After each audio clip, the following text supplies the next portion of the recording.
Hi guys, welcome back. So last weekend I attended the Makina Tiangge and test ride. So I was actually very excited about that because there's some bikes that I wanted to test ride. No? So I wanted to test ride the two bikes from Royal Enfield, the SCRAM and the Interceptor 650.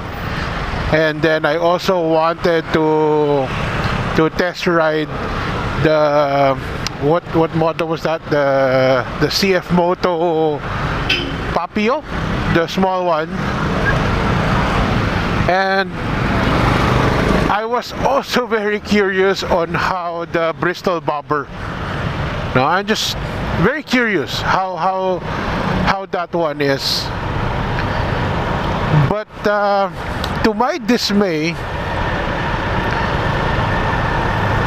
yes, I was able to test ride the Royal Enfield SCRAM and the Interceptor 650, but that alone from sign up took me about 2 hours of just test riding 5 minutes each. And then I tried to sign up for the others, but the problem with this test ride as compared to going to an actual test ride is everyone shares the same test ride track. So you are given 5 minutes to try out the track, and then if there's like 10 brands, they are being grouped. So they're only allowed like seven or eight bikes on the small track. So imagine if there's like 6 groups.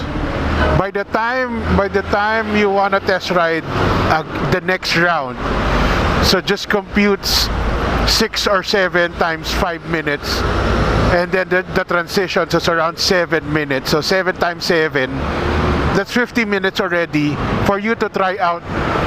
If you're trying out from the same brand, another 50 minutes in between just to try out the next motorcycle.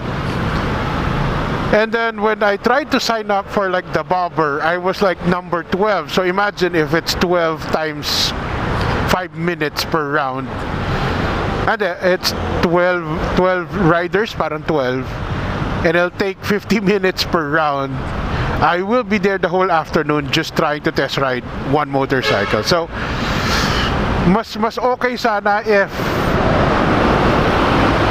remember they were doing it in the circuit Makati, so there was enough area around the circuit to test ride. So parang dapat nagkanya-kanya na lang sila. One brand, you handle your own, and then ikot para wala nang hintayan. Pagkatapos sa ilang ikot ng isa, next rider na. And the track was very difficult. It was very technical. Not a track that you wanna be using to try to sell a motorcycle. Kasi remember, a lot of people who wants to test ride are very new, probably are very new to riding. That's why they want to test ride to see if they want to be buying a bike. And you're going to put them in a very technical track, a lot of turns. Tapos marami dyan, baka first time pa naka-manual, naka-clutch. So, while I was there, the 1 hour that I was there, I watched 3 people drop the bike. I've seen one almost possibly a big accident because he narrowly missed the guy and he had to endo when he hit the brakes. So hopefully, but it was a nice initiative because at least you get to sit, you get to try on the bikes. But if you're going to really want to get the whole experience of test riding, sana mas malaki yung track and it's not technical, just a simple go around circuit, maybe a few slaloms lang, but not a figure 8. May figure 8 pa, a lot of slaloms, a brake box which a lot of people are not sure if they can handle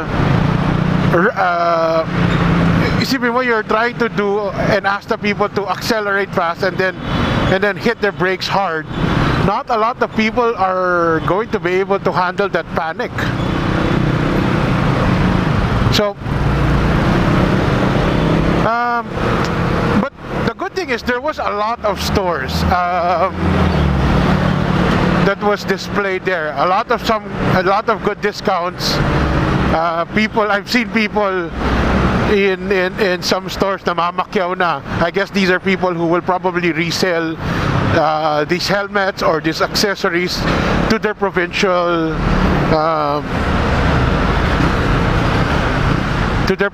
stores, kasi pakyawan, ang dami, ilang box, no? And I finally got to fit the helmet I've been looking at, the KYT. I think this is, for me, one of probably the best of the budget branded helmets. Now you have Sumi, an Italian brand, as their partner, and they are being used in the MotoGP. So I think they are one of probably the best and safer helmet to use among the budget-friendly helmets. There was one of the main reason I also went there is when I saw Ride Manila, who was going to be there. So hoping na may discount. Because I was looking at a Kriega bag, a Kriega sling bag, because sometimes parang bitin yung belt and I wanna be bringing things, but I like to wear it as a sling messenger. Sadly, they didn't have any stocks on the show, and I think they also don't have stocks in the shop. Sayang, may less 10 pa naman. But hopefully, pag dumating, baka meron pa rin discount. But definitely, there was a lot of stores if you were in the market of buying consumables, oils, filters, and dami. As in, they were all in on sale. I wanted to buy one of the oils. Sana magpapa-change oil sana ako, dala ko yung Ducati. I was planning to have my oil changed, but they didn't have the viscosity that my motorcycle needed. But overall, I think it's nice to see that there's more and more shows going. There's more and more shows now. It shows that the community is thriving, and hopefully this will continue, because I already know that Makina have announced that their next show is going to be already in March of 2023, and then I think at the end of the month there's also Inside Racing. So yeah, more shows. It's definitely fun to visit there, to look at possibly to buy some accessories, to buy some consumables at a discounted price. So buti na lang, since it's been raining the past few days, buti na lang that weekend the weather was very cooperative. Actually, medyo mainit nga to be in outdoor. No, pero I really enjoyed it. Meron pang outdoor food dining. So may barbecue, may isaw. So talagang I really enjoyed my time there. So I got to try the SCRAM 411. The sit, for something that looks tall, it's actually sits pretty low. So kahit na hindi ka ganun katangkaran, remember I'm below 5'8", and I can have my both feet down, so that's a plus. So it's very comfortable to use, but there's no power. The little truck that I use it, there's no power. As in, hindi naman sa walang power. Hindi ganun kalakas yung power niya. It's very, what do you call this? Very safe, very beginner friendly. Hindi ka magugulat. So when I tried it, the power is adequate. No? So well, hindi ka nagugulat if you try to walk the throttle. There's no jolt. So okay siya if you're someone who is new to riding. And then the good thing about the high ground clearance, mas hindi ka takot sa mga lubak kasi it has that suspension travel. The tires are, I think, 18 and 19 inch, which is going to be a lot better for the city as compared to the previous Himalayan, which is, I think, 18 and 21. Since it is going to give you a shorter wheelbase, it's going to be more flickable within the city. But my major concern about this is the brakes wasn't strong. It has a single disc up front and a single disc at the back. The front, maybe it's just adjustment. I had to really pull hard to get it to stop. But when combined with the rear brakes, feel ko nga mas malakas pa yung rear brakes eh. But if you're going to combine the both brakes, then it becomes really strong. Pero most of the time, people use mostly just the front brakes eh. So, but the look of the bike is really pretty. It's a nice scrambler aesthetics. It has that classic vibe. So this is probably going to appeal to those who like the bike, because if you are going to go after a more of a performer, I think you'd probably put your money on something like a Honda CRF 300, something more of like a dual purpose bike. This one is more like a nice beginner that looks pretty, but I don't think it's really going to handle any off-road if ever you need to take it out. Maybe light trails pwede, pero if you want to go off-roading adventure, you may want to go with the bigger tired, more suspension travel of the Himalayan, or just go with an actual dual purpose or enduro motorcycle from the Japanese brands. I think the one that I'm trying out, the black and teal, the special color is around 315,000. So for 300,000, this is probably one of the more affordable 400cc ones.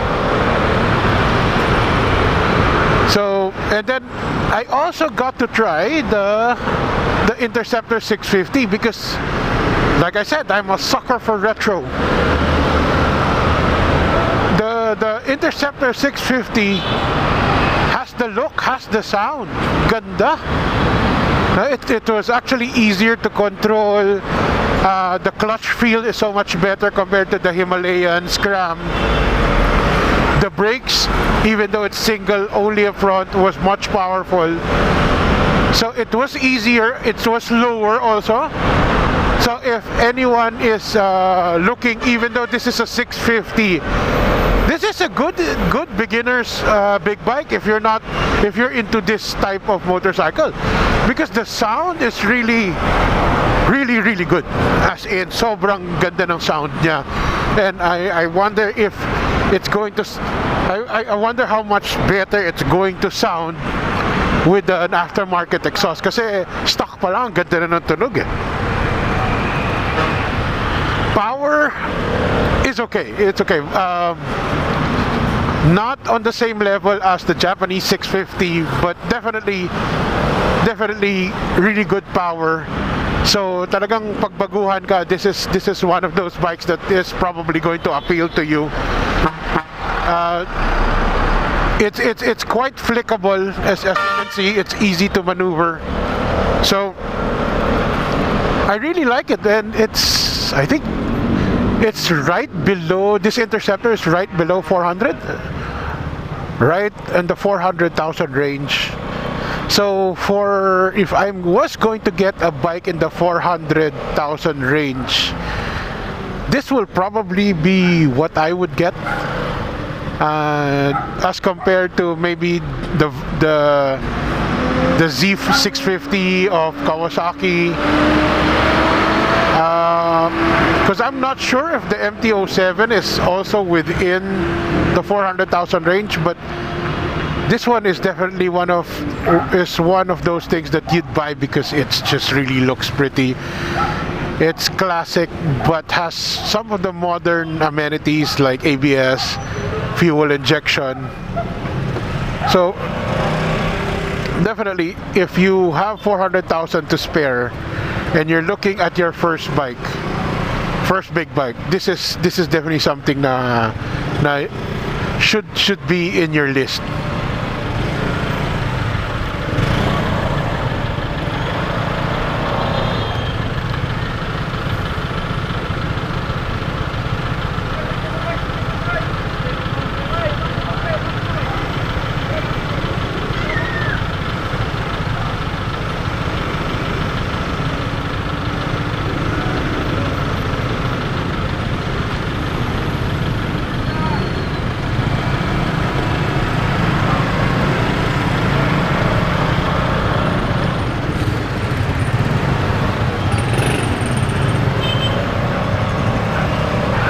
I'm going to add here more footage of my test drive and more footage of the show.